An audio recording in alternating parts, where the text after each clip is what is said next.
ఉండొచ్చు, వాళ్ళ నుంచి మనం నేర్చుకోవాల్సింది మంచి ఉంటే నేర్చుకోవాలి, అది మన భవిష్యత్తుకు పునాదులుగా మార్చుకోవాలి అన్నదే ఈరోజు ఈ వేదిక మీద ఉన్న నా సహచర మంత్రివర్గ సభ్యులు, మా శాసనసభ్యులు నా ఆలోచన. ఈరోజు భారత్ ఫ్యూచర్ సిటీ మన భవిష్యత్ తరాల కోసం, మన భవిష్యత్ తరాలు ఈరోజు మనము మాట్లాడితే మన వాళ్ళు అప్పుడప్పుడు మిత్రులు చెప్తుంటారు న్యూయార్క్ అద్భుతంగా ఉంటుంది. అవును, బాగానే ఉంటుంది న్యూయార్క్. ఆ తర్వాత చెప్తారు జపాన్లో టోక్యో చూడాలి, ఆహా అంటారు. అవును, అద్భుతంగా ఉంటుంది.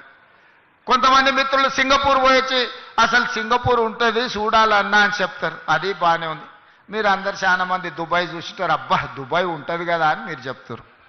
నేను అడుగుతూ నీడు ఉన్నోళ్ళందరినీ మీ ద్వారా తెలంగాణ 4 కోట్ల సమాజాన్ని ఎన్నాళ్ళు న్యూయార్క్ గురించో, టోక్యో గురించో, సింగపూర్ గురించో, దుబాయ్ గురించో గొప్పలు చెప్పుకుంటూ మేము చూసినామని చెప్పుకోవడం కంటే మనం భారత్ ఫ్యూచర్ సిటీ వాటితో పోటీ పడే విధంగా నిర్మించుకోవాలని ఆలోచన చేయాలన్నా లేదా మీరు ఒక్కసారి ఆలోచన చేయండి. నాకు 10 సంవత్సరాలు ఇవ్వండి, న్యూయార్క్లో ఉన్నోడు కూడా భారత్ ఫ్యూచర్ సిటీ నేను చూసి వచ్చినని చెప్పుకునే విధంగా ఈరోజు ఈ నగరాన్ని నిర్మిస్తా. రేపు పొద్దుగాల మీరు గొప్పగా ఎక్కడుంటావు నువ్వు, నీ ప్రాంతం ఏది అంటే నాది భారత్ ఫ్యూచర్ సిటీ అని మీరు చెప్పుకునే విధంగా దీన్ని తీర్చిదిద్దే బాధ్యత మా ప్రభుత్వం తీసుకుంటుంది, నా సహచర మంత్రివర్గ సభ్యులు తీసుకుంటారు. 70 ఏళ్ల నుంచి ఇదే చెప్పుకుంటున్నాం. అమెరికా గురించో, జపాన్ గురించో, జర్మనీ గురించో, సింగపూర్ గురించో, దుబాయ్ గురించో 70 సంవత్సరాల తర్వాత కూడా ఇక మన గురించి ఎవరు చెప్పుకునే చరిత్ర రాసుకోవాల్సిన అవసరం లేదా మీరు ఒక్కసారి ఆలోచన చేయండి. అవును, ఇంత పెద్ద అభివృద్ధి జరిగినప్పుడు కొంతమందికి ఏదైనా నష్టం కష్టం వచ్చి ఉండొచ్చు. వాళ్ళ నష్టాన్ని కష్టాన్ని అర్థం చేసుకొని వాళ్ళని ఆదుకునే బాధ్యత మా ప్రభుత్వం చేస్తుంది. మీ ఇంట్లో పట్టాలు పెండింగ్ ఉండే, నేను మాట్లాడి కేఎల్ఆర్ గారితో మాట్లాడి అధికారులను పంపించి అందరి ఇంట్లో పట్టాలు ఇవ్వండి, వాళ్ళని కూర్చోబెట్టి వాళ్ళని ఆదుకోండి, వాళ్ళందరికీ ఇందిరమ్మ ఇండ్లు ఇవ్వండి, అదనంగా 5-5 లక్షల రూపాయలు వాళ్ళు కట్టుకోవడానికి వస్తాయి. 3-4 ప్లాట్లు ఉంటే ఒక దగ్గరనే ఇవ్వండి, ఒక పెద్ద ఇల్లు వాళ్ళు కట్టుకోవడానికి ఉంటుంది. వాళ్ళకి హాస్పిటల్ ఇవ్వండి, వాళ్ళకి అడ్వాన్స్ టెక్నాలజీ సెంటర్ ఇవ్వండి, వాళ్ళ పిల్లలకు సాంకేతిక నైపుణ్యాన్ని పెంచుదాం, వాళ్ళ పిల్లలకు ఈ భారత్ ఫ్యూచర్ సిటీల్లో ఉద్యోగ ఉపాధి అవకాశాలు కల్పిద్దామని చెప్పి నేను మా మంత్రులకు సూచన చేసిన. మిత్రులారా, ఇవాళ ఒక గొప్ప నగరాన్ని నిర్మించడానికి, ఒక్క గొప్ప నగరానికి ఏముండాలి? రోడ్డు ఉండాలి, తాగడానికి నీళ్లు ఉండాలి, నిరంతర సరఫరా చేసే విద్యుత్తు ఉండాలి, పెద్ద పెద్ద నగరాలకు రవాణా సౌకర్యం ఉండాలి, అంతర్జాతీయ ఎయిర్పోర్ట్ ఉండాలి. మరి భారత్ ఫ్యూచర్ సిటీకి ఏం తక్కువ ఉన్నదని నేను అడుగుతున్నా. ఇవాళ భారత్ ఫ్యూచర్ సిటీకి అంతర్జాతీయ ఎయిర్పోర్ట్ శంషాబాద్లో లేదా, కూతవేటు దూరంలో. ఇవాళ మనం వేసుకునే రోడ్డు ఇవాళ ఈ ఫ్యూచర్ సిటీకే కాదు, ఫ్యూచర్ సిటీ నుంచి శ్రీశైలం వరకు ఇవాళ 100 మీటర్ల రోడ్డు వేస్తున్నాం. ఇవాళ ఫ్యూచర్ సిటీని బెంగళూరుకి అనుసంధానం చేసుకుంటూ రోడ్డు వేయడమే కాదు, బుల్లెట్ ట్రైన్ తీసుకురావడానికి కేంద్ర ప్రభుత్వాన్ని ఒప్పించినాం. ఇవాళ ఆంధ్రప్రదేశ్ ముఖ్యమంత్రి గారు అంటున్నారు మేము అమరావతి కట్టుకుంటామని. ఆ అమరావతికి అనుసంధానం చేసుకుంటూ మచిలీపట్నం పోర్టు ఒకప్పుడు నిజాం ఉన్నప్పుడు మనతో ఉండేది.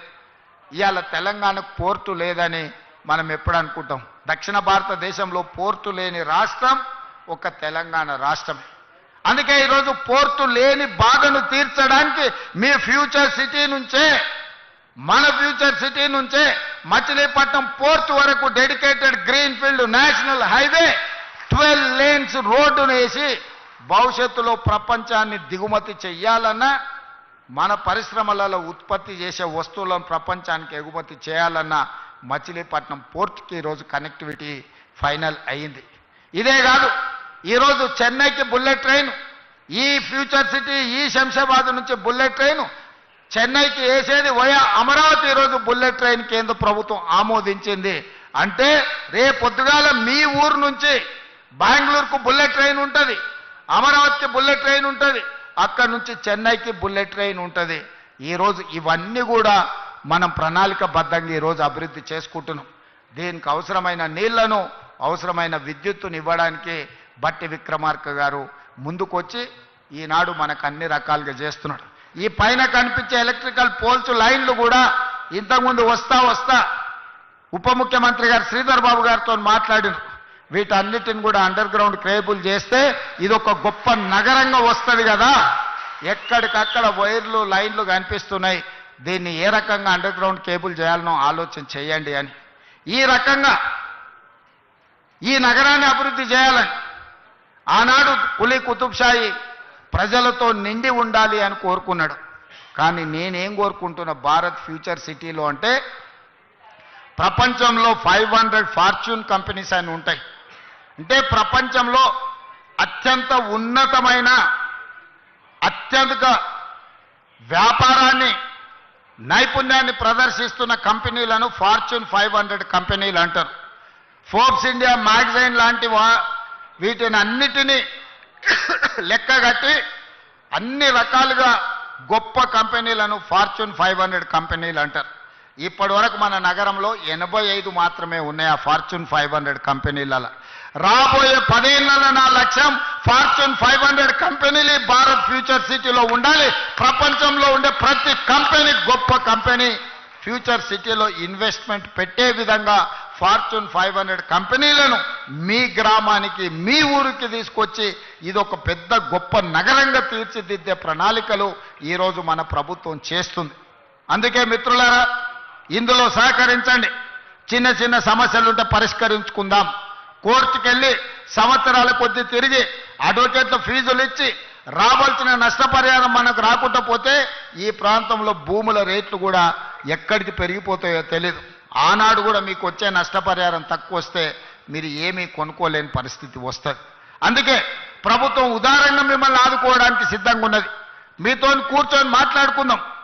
ఎవరో కోర్టేందుకు నేను కూర్చొని మీ సమస్యల్ని పరిష్కరించడానికి సిద్ధంగా ఉన్నా. నేను ఒక మెకానిజాన్ని ఎవాల్యూ చేస్తా. మల్రెడ్డి రంగారెడ్డి గారు కేఎల్ఆర్ గారు సహకరిస్తున్నారు. అదేవిధంగా ఈ ప్రాంతంలో ఉండే ప్రజాప్రతినిధులను కూడా సహకరించమని నేను అడుగుతున్నా. వాళ్ళ సమస్యల్ని పరిష్కరిద్దాం. కోర్టులో చుట్లు తిప్పకండి. ఓ సినిమాలో చెప్తారు, కోర్టులో ఓడిపోయినోడేమో కోర్టులోనే ఏడుస్తాడంట, కోర్టులో గెలిచినోడు ఇంటికి వచ్చి ఏడుస్తాడంట. ఎందుకంటే అడ్వకేట్లకు ఇచ్చిన ఫీజులతోని వాని సంసారం మొత్తం దివాలా తీసి వాడు మొత్తం సర్వం కోల్పోతాడు అని. ఓడినోడు కోర్టులో వేస్తాడు, గెలిచినోడు ఇంటికి వచ్చి ఏడుస్తాడు. అట్లనే ఈరోజు మీరు న్యాయవాదులను బతికించడానికో లేకపోతే రాజకీయ పార్టీలు ఉసిగొల్పితే వాళ్ళ చిక్కుల్లో మీరు పడకండి. మీ కేసులను అన్నిటినీ సావధానంగా పరిష్కరించే విధంగా ఈ రంగారెడ్డి జిల్లా కలెక్టర్కు అదేవిధంగా టీజీఐఏసీ ఎండి అధికారులకు నేను సూచనలు చేస్తున్నా. తక్షణమే వాళ్ళను పిలిచి కూర్చోబెట్టి వాళ్ళతో మాట్లాడి అమ్మికబుల్గా దీన్ని సెటిల్ చేసి వాళ్ళకు ఒక పరిష్కార మార్గం చూపించండి అని నేను అధికారులకు ఆదేశిస్తున్నా. మా పెద్దలు శ్రీధర్ బాబు గారు రంగారెడ్డి జిల్లా ఇన్ఛార్జ్ మినిస్టరు. ఈ ఫ్యూచర్ సిటీకే కాదు మొత్తం రంగారెడ్డి జిల్లాకు కూడా వారు ఇన్ఛార్జ్ మినిస్టర్. వారితో కూర్చోండి. మీరు కేఎల్ఆర్ గారో మల్రెడ్డి రంగారెడ్డి గారో లేకపోతే ఇక్కడ ఉండే కార్పొరేషన్ చైర్మన్ల సహకారం తీసుకొని కొద్ది మంది రైతులు అక్కడికి వెళ్ళి కూర్చొని అవుట్ ఆఫ్ కోర్ట్ సెటిల్మెంట్ చేసుకుందాం. కోర్టులో కూర్చుంటే చట్టానికి అనుమతించేదానికంటే ₹1 కూడా ఎక్కువ ఇవ్వడానికి లేదు. కానీ కోర్టు బయట కూర్చొని కన్సెంట్తో చేసుకుంటే మనం కొంచెం లిబరల్గా మీకు నష్టపరిహారం ఇవ్వడానికి ఉంటుంది. ఏదో ఒక మార్గం చూపిస్తా మీకు. మీ నష్టం మీ కష్టం మీ తాతల ముత్తాతల ఆస్తి గుంజుకొని నేనేం తీసుకెళ్ళను. నేను ఎవ్వరికి అన్యాయం చేయడానికి ఇక్కడ లేను. అందరికీ న్యాయం చేసుకుంటూ అభివృద్ధి పదం వైపు నడిపించడం కోసం నేను ఇక్కడున్న. భూముల విలువ నాకు తెలుసు.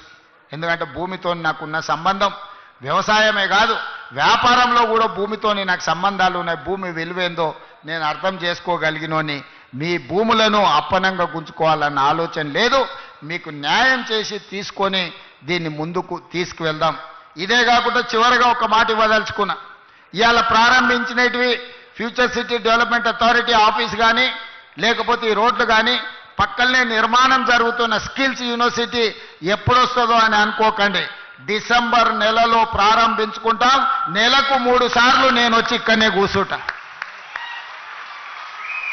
ప్రపంచంలో ఏ గొప్ప కంపెనీడు పెట్టుబడులు పెట్టాలని నన్ను కలవడానికి వస్తే సచివాలయంలో కాదు ఫ్యూచర్ సిటీ డెవలప్మెంట్ అథారిటీ ఆఫీస్లో నేను కూర్చుంటా. ప్రపంచాన్ని ఇక్కడికే రప్పిస్తా. మీ సోదరుడు తెలంగాణ ముఖ్యమంత్రి డిసెంబర్లో ఇక్కడి నుంచే కార్యక్రమాలు చేపడతాడు. అదేవిధంగా నెలకు 4 సార్లు మా ఉప ముఖ్యమంత్రి గారిని మా శ్రీధర్ బాబుని ఇక్కడ వచ్చి కూర్చొని కార్యక్రమాలు నిర్వహించాల్సిందిగా వారిద్దరు కూడా నేను సూచన చేస్తున్నా. మనం ఉంటే వ్యవస్థలన్నీ ఇక్కడికి వస్తాయి. వ్యవస్థలన్నీ ఇక్కడికి వస్తే ఈ సమస్యల్ని పరిష్కరించడానికి అవకాశం ఉంటుంది. చివరగా ఉప ముఖ్యమంత్రి గారికి ఒక సూచన, ఇద్దరికి, శ్రీధర్ బాబు గారికి వారికి.